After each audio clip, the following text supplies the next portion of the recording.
PH scale से संबंधित कुछ खास बातें। पीएच स्केल काम तो करता है, लेकिन क्या क्या इससे खास बातें होती हैं इनको जानते हैं। हाइड्रोनियम आयन की सांद्रता जितनी अधिक होगी उसका पीएच उतना ही कम होगा। जितनी ज्यादा हाइड्रोनियम आयन की सांद्रता ज्यादा होगी, जितना ज्यादा हाइड्रोनियम आयन होगा, H पॉजिटिव आयंस होगा, उसका पीएच उतना ही कम होगा। इसका मतलब देखिए सबसे ज्यादा जो हाइड्रोनियम आयन है वो इस जगह पर है और सबसे कम जो वैल्यू है पीएच की वो इसी पॉइंट पर है। तो जितनी ज्यादा हाइड्रोनियम आयंस की मात्रा होगी उतना ही कम पीएच की वैल्यू होगी। किसी भी उदासीन विलयन के पीएच का मान 7 होगा।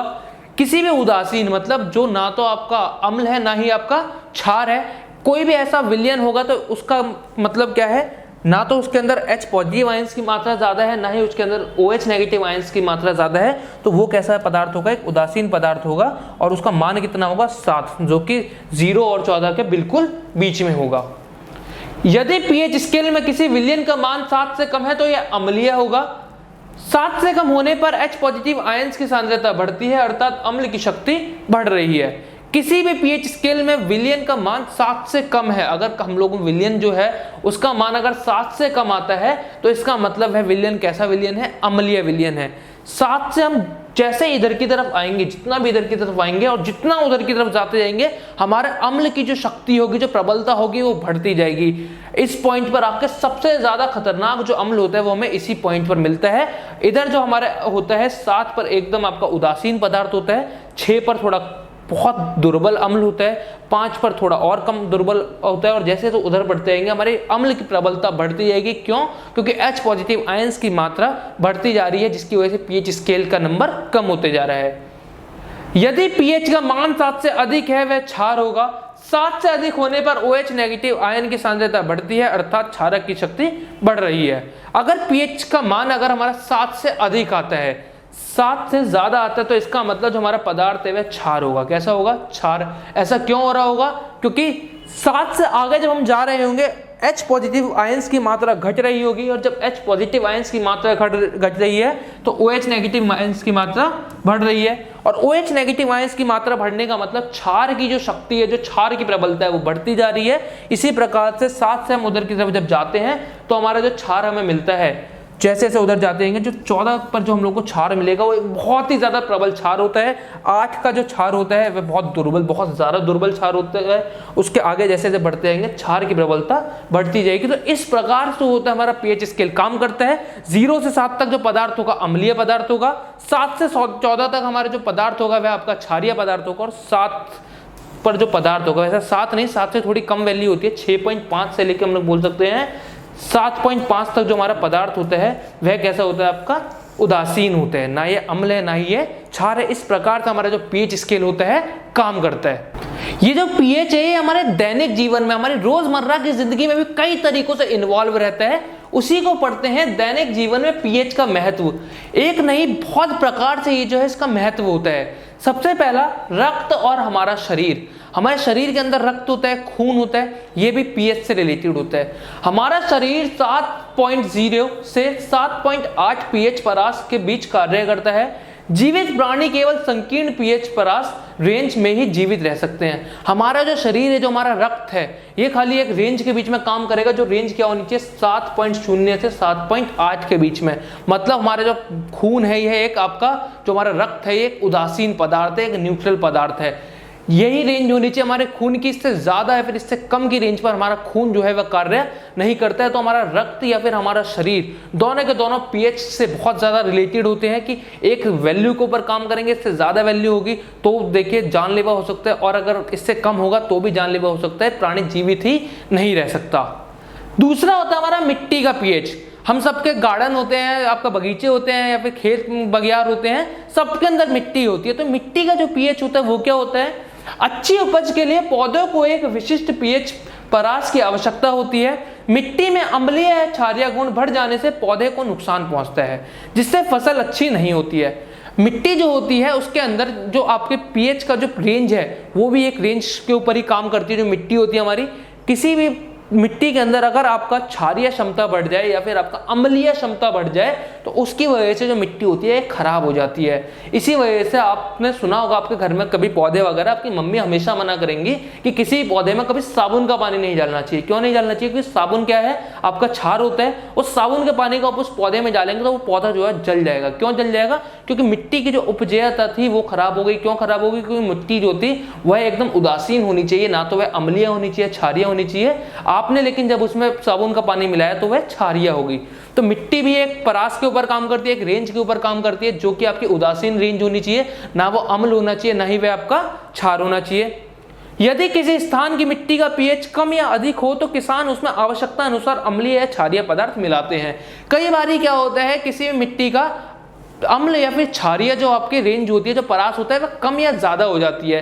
तो ऐसे केस में क्या होता है, किसान जो होता है उसके अंदर बहुत सारे फर्टिलाइजर्स आते हैं, खाद आते हैं, जिनको मिलाकर, यूरिया का नाम सुना होगा आप सब लोगों ने, यूरिया वगैरह ऐसे बहुत सारे होते हैं जिसको मिलाकर हम लोग क्या करते हैं, इसको या तो अम्लीय कर देते हैं अगर हम लोग को अम्लीय करना है, और अगर क्षारीय करना है तो क्षारक वाला पदार्थ मिलाकर क्षारीय कर देते हैं। तो इस प्रकार से जो मिट्टी होनी चाहिए हमारी, ना क्षार होनी चाहिए ना अम्ल होनी चाहिए, वरना उसकी उपज खराब हो जाएगी और हमारे पौधे खराब हो जाएंगे।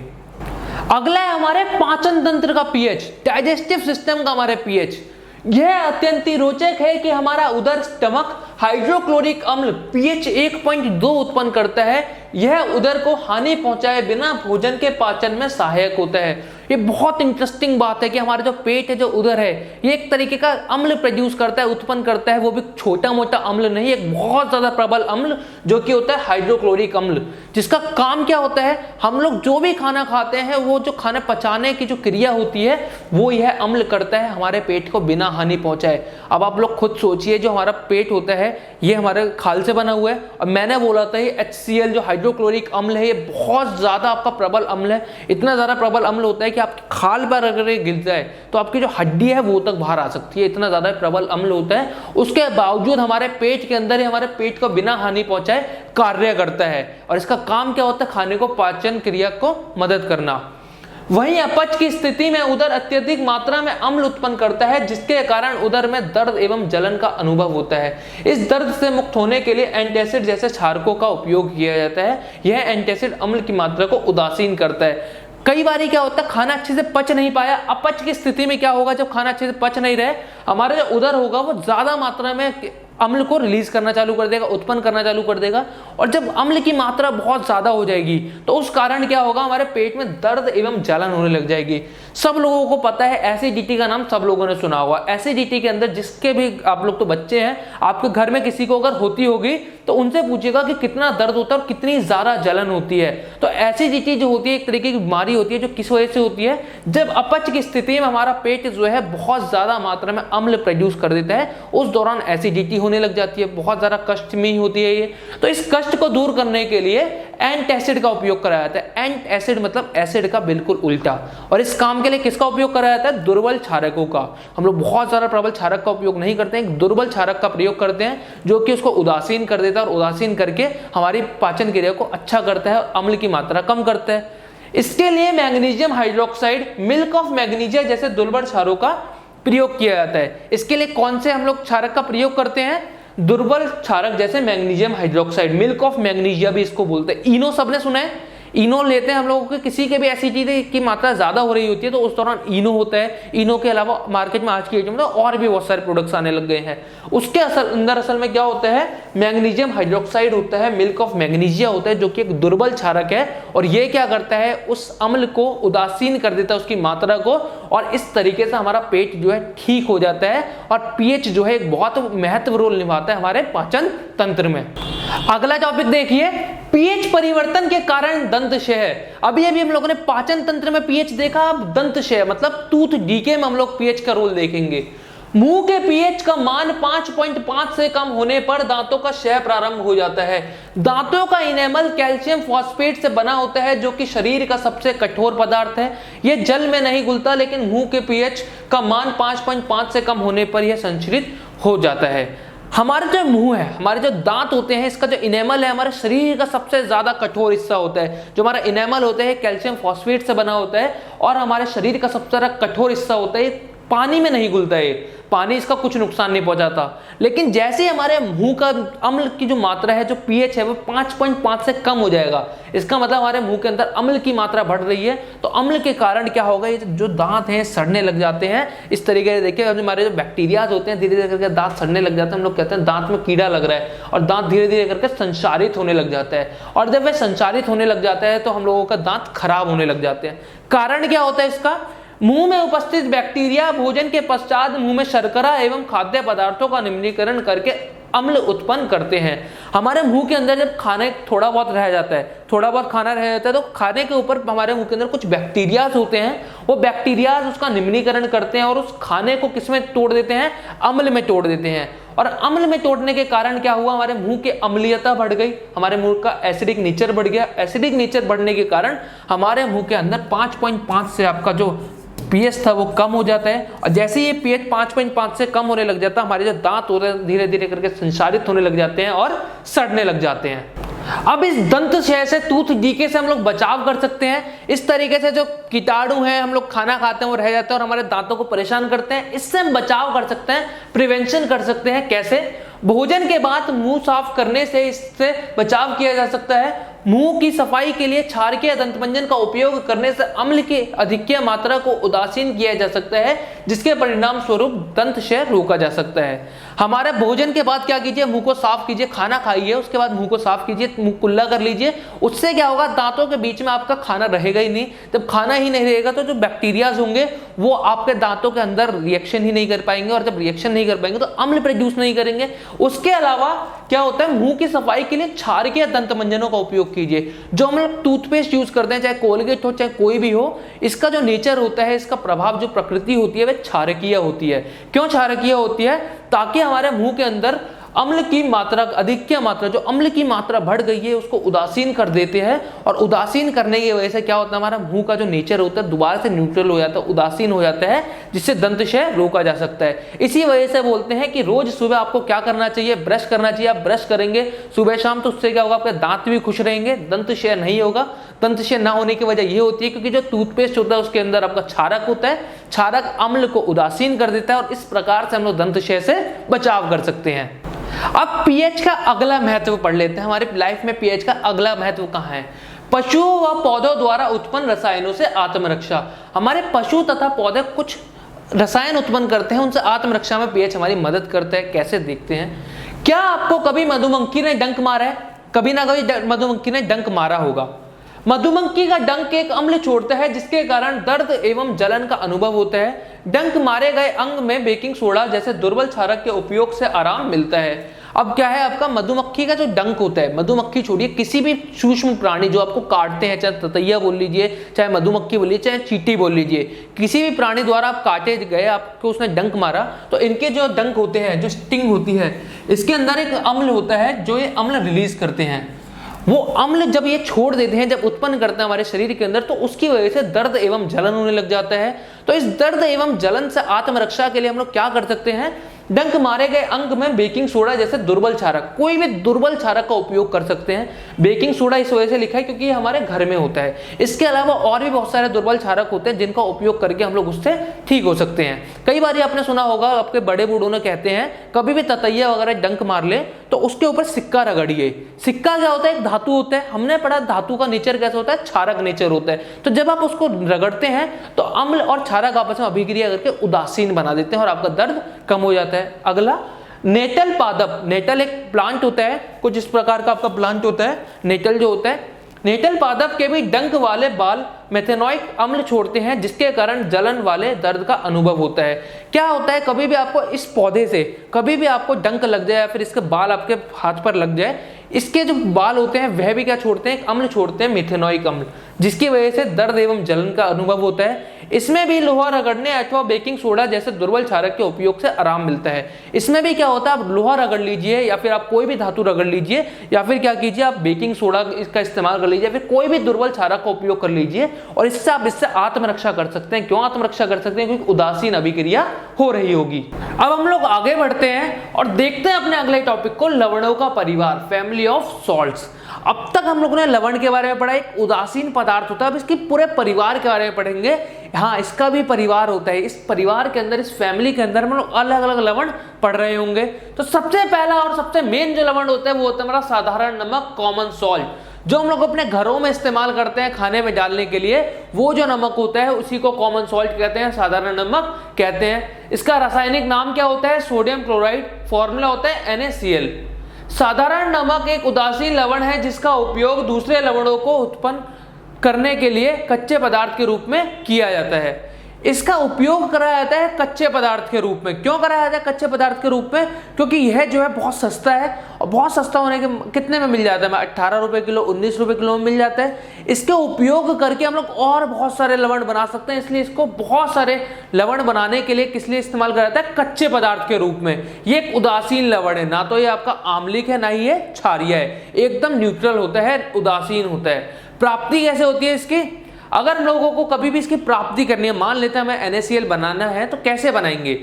NaOH, सोडियम हाइड्रोक्साइड, जो कि आपका एक क्षारक है, बहुत ज़्यादा प्रबल क्षारक है, उसको रिएक्ट करवा दीजिए HCl के साथ, हाइड्रोक्लोरिक एसिड के साथ, जो कि एक बहुत ज़्यादा प्रबल अम्ल है। दोनों का जब आप मिलाएंगे तो Na जो है ये Cl के साथ रिएक्ट कर जाएगा और बना देगा NaCl, और आपका H और OH आपस में मिलकर बना देंगे H2O।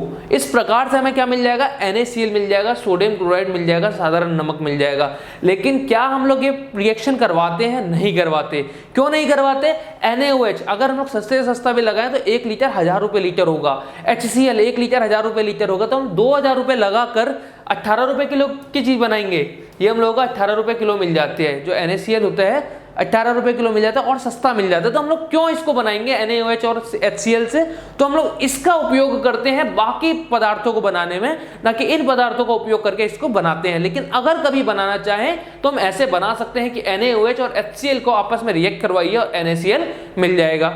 अब साधारण नमक से रसायन, अब कौन कौन सा रसायन हम लोग बना सकते हैं साधारण नमक का उपयोग करके? सबसे पहला होता है हमारा सोडियम हाइड्रोक्साइड। NaOH जो है, NaOH का उपयोग करके NaCl बनाते हैं, लेकिन हम लोग NaCl का उपयोग करके NaOH बनाएंगे। विरंजक चूर्ण, आपका ब्लीचिंग पाउडर बना रहे होंगे हम लोग, बेकिंग सोडा बना रहे होंगे, धोने का सोडा जो वॉशिंग सोडा होता है जो हमारे घरों में इस्तेमाल होता है, प्लास्टर ऑफ पेरिस POP। ये हमारा पूरा का पूरा परिवार के अंदर इन्हीं लवणों को हम लोग पढ़ेंगे, और ये पूरा का पूरा हमारा किससे बन रहा होता है? साधारण नमक का उपयोग हो रहा होता है कच्चे पदार्थ के रूप में इन सबको बनाने के लिए। साधारण नमक से बनने वाले सबसे पहले रसायन को देखते हैं, सोडियम हाइड्रोक्साइड NaOH।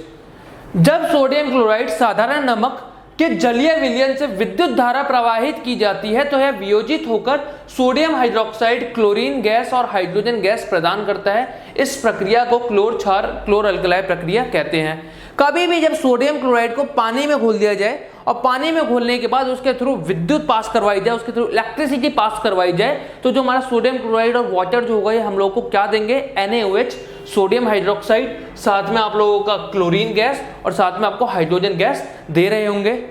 क्या इसकी रिएक्शन होती है? किस तरीके से इसकी अभिक्रिया लिखते हैं? कुछ इस प्रकार से लिखते हैं, NaCl 2NaCl को जब हम रिएक्ट करवाते हैं 2H2O के साथ, सोडियम क्लोराइड प्लस में H2O यानी कि वाटर, जब हम रिएक्ट करवाते हैं और क्या पास कर देते हैं? इलेक्ट्रिसिटी पास कर देते हैं, हिंदी में विद्युत पास कर देते हैं, आप हमेशा ऊपर लिखेंगे।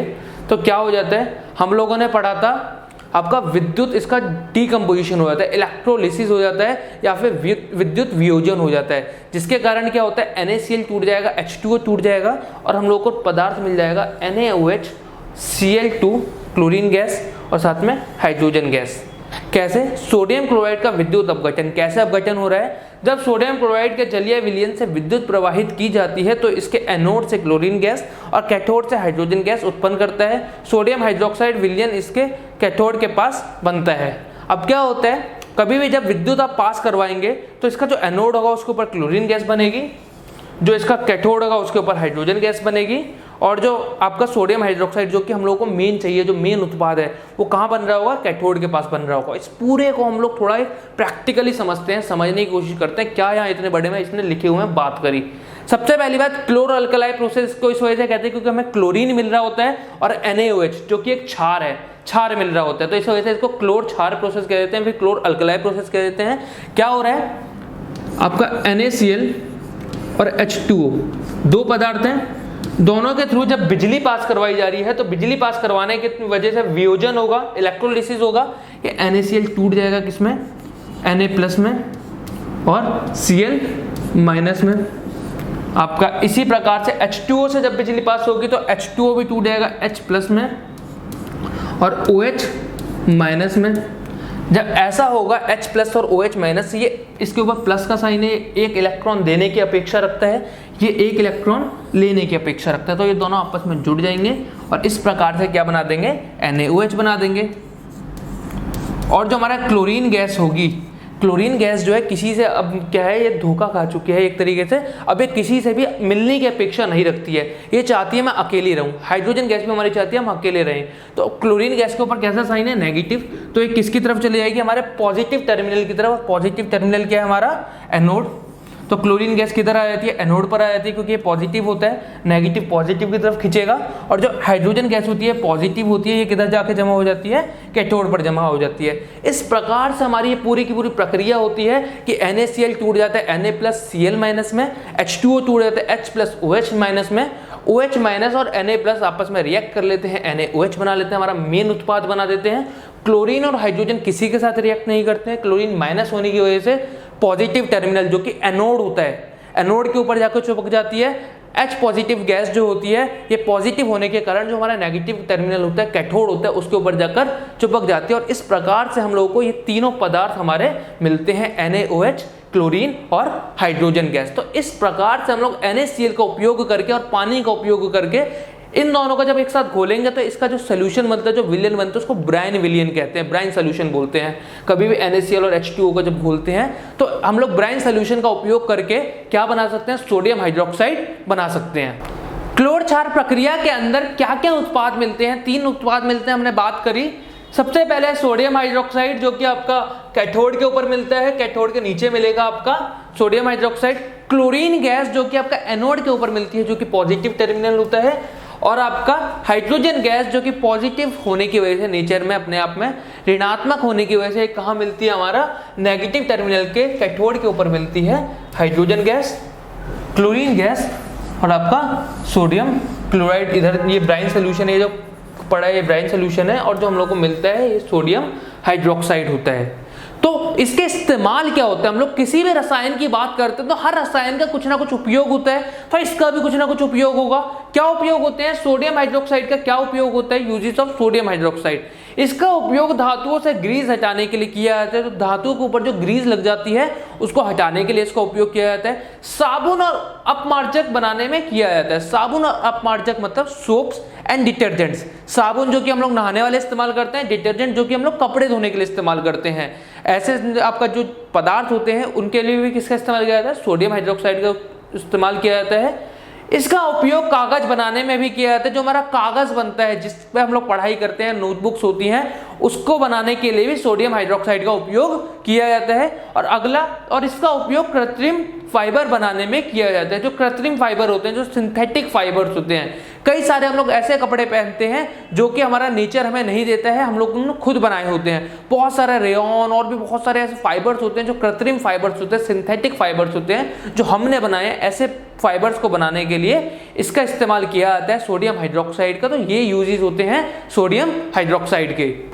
अपने अगले रसायन के फिर अगले लवण की बात करते हैं, विरंजक चूर्ण, ब्लीचिंग पाउडर। क्लोर क्षार प्रक्रिया से प्राप्त क्लोरीन और सूखे बुझे हुए चूने की क्रिया से विरंजक चूर्ण का निर्माण होता है। जो हम लोग को क्लोर क्षार प्रक्रिया में जो क्लोरीन गैस मिल रही थी, उस गैस को जब हम लोग सूखे बुझे हुए चूने के साथ रिएक्ट करवाते हैं, क्रिया करवाते हैं, तो हम लोगों को विरंजक चूर्ण मिल जाता है। इस प्रक्रिया का रासायनिक समीकरण निम्नलिखित है। इसका जो रासायनिक समीकरण है कुछ इस प्रकार है, CaOH का होल ट्वाइस, जो कि हमारा आपका क्या है, स्लेक्ड लाइम है, सूखा बुझा हुआ चूना है। जब इसको रिएक्ट करवाते हैं क्लोरीन गैस के साथ, ये क्लोरीन हमें कहाँ से मिल रही होगी, हम लोगों को मिल रही है क्लोर क्षार प्रोसेस से। जब इन दोनों को हम लोग रिएक्ट करवाते हैं तो रिएक्ट करवाने के बाद आपस में रिएक्ट करके हम लोग को CaOCl2 दे देते हैं, कैल्शियम ऑक्सीक्लोराइड। नाम याद रखिएगा, रासायनिक नाम होता है विरंजक चूर्ण का कैल्शियम ऑक्सीक्लोराइड। ये जो होता है विरंजक चूर्ण होता है और साथ में हम लोग को मिल जाता है पानी। कुछ इस प्रकार से हम लोग सूखे बुझे हुए चूने क्लोरीन को आपस में रिएक्ट करवाकर क्या पा सकते हैं, ब्लीचिंग पाउडर या फिर विरंजक चूर्ण पा सकते हैं। एक बात और याद रखिएगा कि जितनी भी हमारी प्रोडक्शन है, उत्पादन है, सारी की सारी अभिक्रिया याद रखिएगा। पेपर के अंदर दो चीजें पूछी जाती हैं इस चैप्टर में, बहुत इंपॉर्टेंट रहते हैं। लवण जो है सबसे ज्यादा इंपॉर्टेंट होते हैं। किसी भी लवण का उत्पादन पूछ लिया जाएगा कि उत्पादन बताइए, किसी भी लवण का उपयोग पूछ लिया जाएगा कि उपयोग बताइए। सबसे ज्यादा इंपॉर्टेंट इस चैप्टर में ये रहता है कि आप लवणों के उपयोग और लवणों का उत्पादन याद रखें। तो कैल्शियम हाइड्रोक्साइड को जब हम क्लोरीन के साथ रिएक्ट करवाते हैं, हम लोगों को कैल्शियम ऑक्सीक्लोराइड या फिर ब्लीचिंग पाउडर मिलता है और साथ में पानी मिलता है। ये उत्पादन है इसका। अब इसका उपयोग क्या होता है? विरंजक चूर्ण का उपयोग, यूजेस ऑफ ब्लीचिंग पाउडर। वस्त्र उद्योग में सूती एवं लिनेन के विरंजन के लिए, विरंजन नाम से बदल है ब्लीचिंग, ब्लीच करने के लिए, चीजों को रंगने के लिए इसका इस्तेमाल होता है। क्या रंगने के लिए? वस्त्र उद्योग में, यानी आपका जो आपके टेक्सटाइल इंडस्ट्री होती है उसके अंदर सूती एवं लिनेन के जो कपड़े होते हैं उनको विरंजन करने के लिए, ब्लीच के लिए। कागज की फैक्ट्री में लकड़ी के मज्जा एवं लाउंड्री में साफ कपड़ों के विरंजन के लिए, हमारा लाउंड्री के अंदर जो साफ कपड़े होते हैं उसके ब्लीचिंग के लिए इस्तेमाल किया जाता है इसका, और कागज की फैक्ट्री में लकड़ी के मज्जा के ब्लीचिंग के लिए इस्तेमाल किया जाता है। तीसरा उपयोग, कई रासायनिक उद्योगों में एक ऑक्सीकारक के रूप में उपयोग होता है इसका। ये इसके पास क्या है? ऑक्सीजन है। ऑक्सीजन होने के कारण एक किसकी तरह उपयोग करा जाता है? बहुत सारे रासायनिक उद्योगों में हम लोग इसका उपयोग कर रहे हैं एक ऑक्सीडाइजिंग एजेंट के रूप में, एक ऐसे पदार्थ के रूप में जो दूसरे को ऑक्सीजन दे रहा हो। पीने वाले जल को जीवाणुओं से मुक्त करने के लिए रोगाणुनाशक के रूप में, जो हम लोग पानी पीते हैं इसके अंदर बहुत सारे रोग होते हैं, बहुत सारे जर्म्स होते हैं, उन जर्म्स को खत्म करने के लिए रोगाणुनाशक के रूप में, क्योंकि इसके अंदर क्लोरीन होता है। कई जगहों पर आपने सुना होगा क्लोरीन की गोलियां डाली जाती हैं पानी को साफ करने के लिए। इसी प्रकार से ब्लीचिंग पाउडर का उपयोग होता है किस लिए? पानी को रोगाणुनाशक के रूप में, पानी को साफ करने के लिए हम लोग ब्लीचिंग पाउडर का उपयोग करते हैं। तो ये चार जो होते हैं इसके मेन उपयोग होते हैं, ये इसका उत्पादन होता है। और इस तरीके से हम लोग ब्लीचिंग पाउडर को पढ़ते हैं या फिर हमने इसको समझा। अब आगे बढ़ते हैं और अपने अगले लवण को देखते हैं, बेकिंग सोडा। बेकिंग सोडा का रासायनिक सूत्र है NaHCO3। इस यौगिक का रासायनिक नाम सोडियम हाइड्रोजन कार्बोनेट है। इसका जो रासायनिक नाम है वो सोडियम हाइड्रोजन कार्बोनेट है, क्योंकि Na यानी कि सोडियम, H यानी कि हाइड्रोजन और CO3 यानी कि कार्बोनेट। तो इसका रासायनिक नाम है सोडियम हाइड्रोजन कार्बोनेट। कच्चे पदार्थों में सोडियम क्लोराइड का उपयोग कर इसका निर्माण किया जाता है। इसको बनाया कैसे जाता है? कच्चे पदार्थों में NaCl यानी सोडियम क्लोराइड का उपयोग करा जाता है, और उसके साथ हम लोग और भी कई सारे हमारे सब्सटेंसेस को मिलाते हैं और तब हम इसे बनाते हैं। इसका रासायनिक समीकरण निम्न है, कुछ इस प्रकार से बनाया जाता है इसको। NaCl सोडियम क्लोराइड को मिलाया जाता है पानी में, H2O प्लस कार्बन डाइऑक्साइड, अब में आपका घोला जाता है, साथ में NH3 अमोनिया। ये चारों चीजों को आपस में एक दूसरे के साथ मिलाया जाता है, अभिक्रिया करते हैं ये, और हम लोग को दो पदार्थ मिलते हैं। पहला पदार्थ होता है हमारा NH4Cl अमोनियम क्लोराइड, NH4Cl यानी कि अमोनियम क्लोराइड। और दूसरा जो पदार्थ हम लोगों को मिलता है वो होता है हमारा मेन पदार्थ जो हमें चाहिए था, NaHCO3 यानी कि सोडियम हाइड्रोजन कार्बोनेट। इस प्रकार से इतनी बड़ी अभिक्रिया से चार अलग अलग पदार्थों की अभिक्रिया करवाने के बाद हम लोग को दो पदार्थ मिलते हैं, जिनमें एक होता है अमोनियम क्लोराइड और दूसरा होता है हमारा NaHCO3 यानी कि बेकिंग सोडा। इस प्रकार से इसका उत्पादन होता है। इस प्रक्रिया के दो महत्वपूर्ण उत्पाद हैं, ये जो हमने ऊपर प्रक्रिया पढ़ी इसके दो महत्वपूर्ण उत्पाद हैं। एक है हमारा अमोनियम क्लोराइड NH4Cl और दूसरा हमारा बेकिंग सोडा, जो कि हमारा जिसके बारे में हम लोग पढ़ ही रहे हैं। तो इस प्रकार से आपसे कभी भी उत्पादन पूछा जाता है तो पूरी रिएक्शन याद करिएगा, बहुत इंपॉर्टेंट रिएक्शन है। रासायनिक नाम याद रखिएगा, रासायनिक सूत्र याद रखिएगा। अब इसको थोड़ा आगे देखते हैं, इसके बारे में और कुछ देखते हैं। खाना पकाते समय जब इसे यानी किसे बेकिंग सोडा को गर्म किया जाता है तो निम्न अभिक्रिया होती है। कभी भी हम लोग गर्म करेंगे बेकिंग सोडा को, जरूरी नहीं है खाना पकाते समय करें, कैसे भी गर्म करेंगे तो ये प्रक्रिया होगी। क्या प्रक्रिया होती है? NaHCO3 बेकिंग सोडा है हमारा, इसको जब हीट करेंगे, जब ऊष्मा देंगे तो Na2CO3 यानी सोडियम कार्बोनेट मिलेगा, साथ में H2O और प्लस में CO2 मिलता है। इसका मतलब है NaHCO3 को जब हमने हीट दी तो ये वियोजन हो गया इसका, ये वियोजित होकर क्या बना दिया इसने? एक नया पदार्थ बना दिया जो कि सोडियम कार्बोनेट है। ये भी एक इंपॉर्टेंट रिएक्शन है, अभिक्रिया है, इसको भी याद रखिएगा। अब ये जो कार्बन डाइऑक्साइड निकलती है, इस कार्बन डाइऑक्साइड का हम लोग उपयोग करते हैं बहुत सारी चीजों में बेकिंग सोडा के संदर्भ में। तो अब बेकिंग सोडा का उपयोग पढ़ते हैं। क्या होता है बेकिंग सोडा का उपयोग? सोडा का उपयोग आमतौर पर रसोई घर में स्वादिष्ट खाना, खस्ता या फिर पकोड़े बनाने के लिए किया जाता है। जो हमारा बेकिंग सोडा होता है, इसका उपयोग, बेकिंग सोडा तो आप लोगों ने बहुत सबने देखा भी होगा, घर के अंदर उपयोग करा जाता है ताकि आपका स्वादिष्ट खस्ता बनाया जा सके। वो जो करारे करारे खस्ते बनते हैं वो इसी वजह से बनते हैं क्योंकि उसके अंदर सोडा जला होता है। कभी कभी इसका उपयोग खाने को शीघ्रता से पकाने के लिए भी किया जाता है। कई बार खाने को जल्दी पकाने के लिए, ताकि खाना जल्दी बन जाए, उसके लिए भी इसका उपयोग किया जाता है। यह एक दुर्बल क्षारक भी है जिसका उपयोग कई बार अति अम्लता की स्थिति में किया जाता है। यह एंटासिड का संघटक भी है। ये एक दुर्बल क्षारक है और दुर्बल क्षारक होने के कारण इसका कई बार हमारे जब एसिडिटी बनने लग जाती है, जब आपका अति अम्लता होने लग जाती है, तो उस स्थिति में भी अगर हम लोग बेकिंग सोडा को खा लेते हैं तो वो हमारा ठीक हो जाता है। ये एंटासिड का संघटक भी है, ये एंटासिड की ही फैमिली से आता है। इसका उपयोग सोडा अम्ल अग्निशामक में भी किया जाता है। इसका जो उपयोग है सोडा अम्ल, फायर एक्सटिंग्विशर, इस प्रकार के अपने फायर एक्सटिंग्विशर देखे होंगे। ये जो फायर एक्सटिंग्विशर्स होते हैं इसके अंदर बेकिंग सोडा का उपयोग करा जाता है। ये असल में एसिड सोडा फायर एक्सटिंग्विशर होते हैं।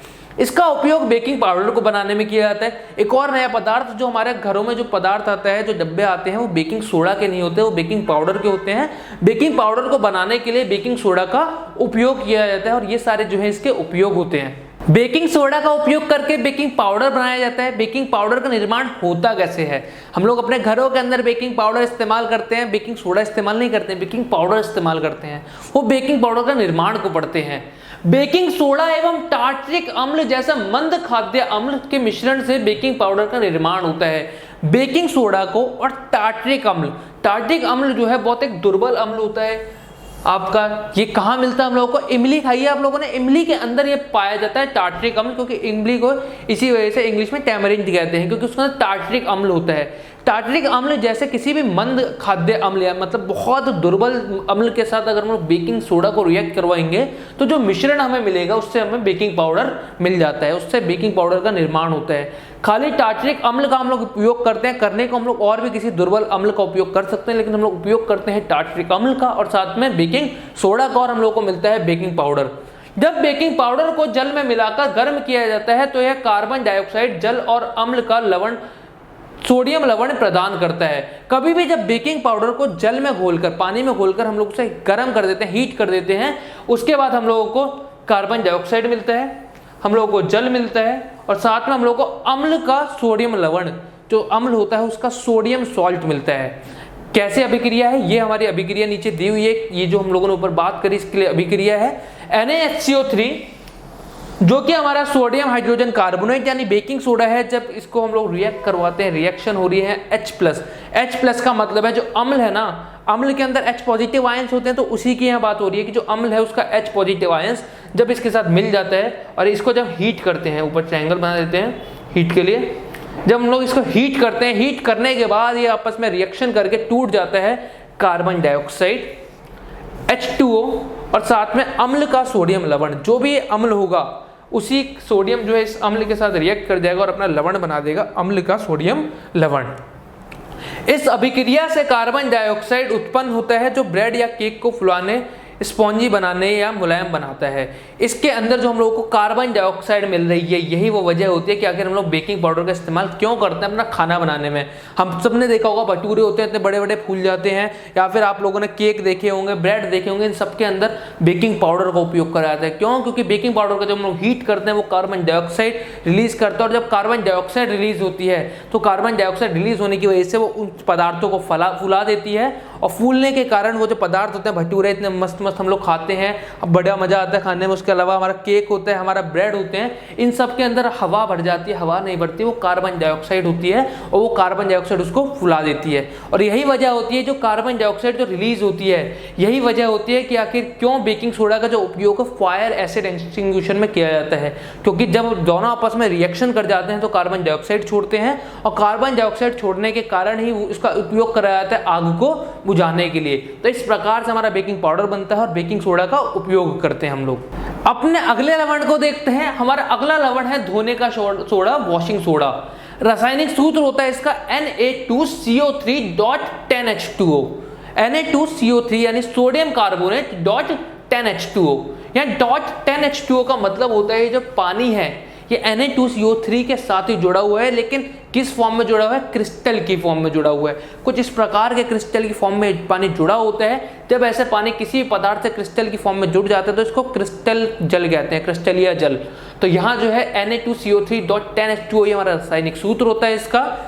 सोडियम कार्बोनेट के पुनः क्रिस्टलीकरण से धोने का सोडा प्राप्त होता है, यह एक क्षारकीय लवण है। हम लोगों को सोडियम कार्बोनेट मिल रहा था, उस सोडियम कार्बोनेट का जब हम लोग क्रिस्टलीकरण कर देते हैं, यानी उससे क्रिस्टल को जोड़ देते हैं, पानी के क्रिस्टल को जोड़ देते हैं, तो हम लोगों को धोने का सोडा मिल जाता है और ये एक क्षारकीय लवण है। याद रखिएगा ये कैसा लवण है? क्षारकीय लवण है। क्षारक होने के कारण ही हम लोग जो वॉशिंग सोडा जो होते हैं हमारे साबुनों के अंदर होता है, इसी कारण ही हम लोग साबुन से कभी भी हल्दी के दाग को नहीं धोते हैं। क्या उससे बनता है आपका Na2CO3 प्लस में 10H2O।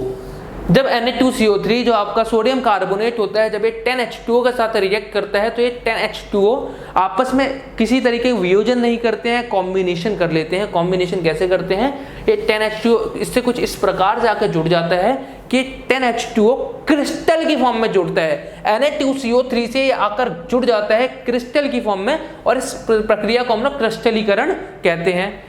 वॉशिंग सोडा का उपयोग कहाँ किया जाता है? कहाँ का धोने का सोडा उपयोग किया जाता है? इसका उपयोग कांच, साबुन एवं कागज उद्योगों में होता है। कांच की जो फैक्ट्री होती है, जो साबुन के उद्योग होते हैं और जो कागज के जो उद्योग होते हैं, उसके अंदर इसका उपयोग किया जाता है। इसका उपयोग बोरेक्स के उत्पादन में होता है। बोरेक्स एक पदार्थ होता है जिसके उत्पादन में इसका उपयोग होता है। इसका उपयोग घरों में साफ सफाई के लिए होता है। घरों के अंदर हम सबको पता है साफ सफाई के लिए, कपड़े धोने के लिए इसका उपयोग किया जाता है, तथा इसका उपयोग जल की स्थायी कठोरता को हटाने के लिए इसका प्रयोग होता है। जो हमारे जल होता है उसकी जो स्थायी कठोरता का मतलब है उसके अंदर खारापन जो होता है, उस खारेपन को निकालने के लिए, उस जल से जो स्थायी कठोरता जो होती है उसको बाहर निकालने के लिए हम लोग वॉशिंग सोडा का उपयोग करते हैं। और वॉशिंग सोडा का फॉर्मूला 10Na2CO3.10H2 है। ये हमारा वॉशिंग सोडा है, इससे देखिए H2O जुड़े हुए हैं, चारों ओर जो है हमारे पानी जुड़े हुए हैं क्रिस्टल की फॉर्म में। तो इस प्रकार से हमारा जो वॉशिंग सोडा है इसका फॉर्मूला होता है और इस तरीके से इसके उपयोग होते हैं। अगला लवण है हमारा प्लास्टर ऑफ पेरिस। रासायनिक सूत्र होता है इसका CaSO4.आधा H2O। यहाँ ये भी क्रिस्टल की फॉर्म में होता है। पिछले बार वाले में हम लोगों ने देखा था वो 10H2O होता है, वो क्रिस्टल की फॉर्म में था। यहाँ आधा H2O ये भी क्रिस्टल की फॉर्म में होता है। कैसे बनता है? जिप्सम भी एक पदार्थ होता है जिसका फॉर्मूला होता है CaSO4.2H2O। इसके अंदर भी जो पानी है वो क्रिस्टल की फॉर्म में होता है। इसको जब 373 केल्विन पर गर्म करा जाता है तो ये जल के अणुओं को त्याग कर कैल्शियम सल्फेट हेमीहाइड्रेट अर्धहाइड्रेट बनाता है। कभी भी हम लोग इसको 100 डिग्री सेल्सियस, 373 केल्विन का मतलब है 100 डिग्री सेल्सियस पर जब हम लोग इसको हीट करेंगे, गर्म करेंगे, तो गर्म होने के बाद ये आपका अपने अणुओं को त्याग देगा, जो पानी के जो अणु है इनको त्याग देगा और हम लोगों को देगा कैल्शियम सल्फेट हेमीहाइड्रेट या फिर अर्धहाइड्रेट। अर्ध का मतलब आधा H2O, ये जो है इसका नाम है। कैल्शियम सल्फेट हेमीहाइड्रेट जो है इसका रासायनिक नाम है। इस अभिक्रिया को देखते हैं। CaSO4.2H2O है, इसको हीट करा हमने किस पे? 373 केल्विन पर। ये हमारा जिप्सम है, ये हमारा है जिप्सम। इसको हम लोगों ने हीट करा 373 केल्विन पर। जब हमने इसको 373 केल्विन पर जब हीट करा तो ये हमारा टूट गया CaSO4.आधा H2O में। वहाँ 2 H2O होते हैं, यहाँ आधा ही रह गया, तो 2 में से 1.5 जो है वो अलग हो जाता है। इस प्रकार से जो हमारा POP बनता है, ये हमारा POP होता है। इसका रासायनिक नाम होता है कैल्शियम सल्फेट हेमीहाइड्रेट या फिर अर्धहाइड्रेट। इस प्रकार से हमारा POP बनता है। जिप्सम को तोड़कर दोनों का फॉर्मूला याद रखिएगा। जिप्सम भी बहुत इंपॉर्टेंट है, CaSO4.2H2O, और हमारा POP तो खैर इंपॉर्टेंट है ही है। ये POP सफेद चूर्ण जो जल मिलाने पर पुनः जिप्सम बनकर ठोसता प्रदान करता है। ये जो POP होता है एक सफेद चूर्ण होता है, सफेद कलर का चूर्ण होता है, जिसके अंदर अगर हम लोग जल मिलाएंगे, अब हम लोग POP का इस्तेमाल किस लिए करते हैं? पानी मिलाते हैं और इसका मस्त पेंटिंग वगैरह के लिए इस्तेमाल किया जाता है। पानी मिलाने के बाद हम लोगों को दोबारा से क्या मिल जाता है? जिप्सम मिल जाता है। जिप्सम से हमने क्या बनाया? POP बनाया, और POP से हम लोग दोबारा क्या बनाते हैं? जिप्सम बनाते हैं। कभी भी CaSO4.आधा H2O, इसके अंदर हम लोग पानी मिलाते हैं 1.5 H2O। वैसे हम लोग पानी जो होता है ज़्यादा मिलाते हैं, लेकिन 1.5 H2O जब रिएक्ट होता है इसके साथ पानी मिलता है तो हमें CaSO4.2H2O मिल जाता है। ये सफ़ेद कलर का चूर्ण होता है और इसको हम सब लोग जानते हैं। तो ये समझ आ गया। चलो अब आगे चलते हैं। प्लास्टर ऑफ पेरिस का उपयोग देख लेते हैं, कहाँ का इसका उपयोग करा जाता है। प्लास्टर ऑफ पेरिस का उपयोग डॉक्टर टूटी हड्डियों को सही जगह पर स्थिर कर रखने के लिए करते हैं। प्लास्टर बनाते हैं, इस तरीके का डॉक्टर प्लास्टर चढ़ाते हैं। इसके अंदर जो उसको मजबूत करने के लिए जो इस्तेमाल होता है जो पदार्थ वो पीओपी होता है। इस प्रकार से पीओपी का इस्तेमाल करके डॉक्टर जो है हड्डी को स्थिर रखते हैं, प्लास्टर चढ़ाते हैं। इसका उपयोग खिलौने बनाने, सजावट का सामान बनाने के लिए किया जाता है। पीओपी का उपयोग करके बच्चों के खिलौने बनाए जाते हैं, कुछ इस प्रकार के बहुत सारी मूर्तियां बनाई जाती हैं, आपका सजावट का सामान भी बनाया जाता है। इसका उपयोग करके सतह को चिकना बनाने के लिए किया जाता है। इसका जो उपयोग है ये सतह को चिकना बनाने के लिए, किसी भी सतह को ऐसे चिकना बनाकर घरों के अंदर सजावट करी जाती है, पीओपी की पुट्टी करवाई जाती है, आपका पीओपी के डिजाइन बनवाए जाते हैं, सतह को प्लेन किया जाता है, चिकना किया जाता है। तो इस प्रकार से पीओपी जो है हमारे रोजमर्रा की जिंदगी में बहुत जगहों पर उपयोग होता है। अब अपने अगले टॉपिक को देखते हैं, क्रिस्टलन का जल, वाटर ऑफ क्रिस्टलाइजेशन।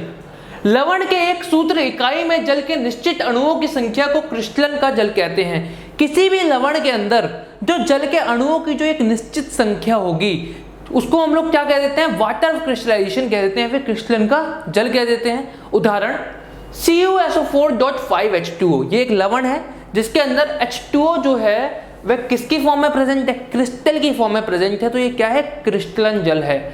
ये हमारा पूरा लवण है जिसके अंदर पानी के जो हमारे अणु है उनकी संख्या एक निश्चित संख्या है। तो ये क्या है, हमारा क्रिस्टलन की फॉर्म में प्रेजेंट होता है और इसी को हम लोग क्रिस्टलन जल कह देते हैं। जैसे CuSO4.5H2O में क्रिस्टलन के जल के 5 अणु हैं। कितने अणु हैं, 5।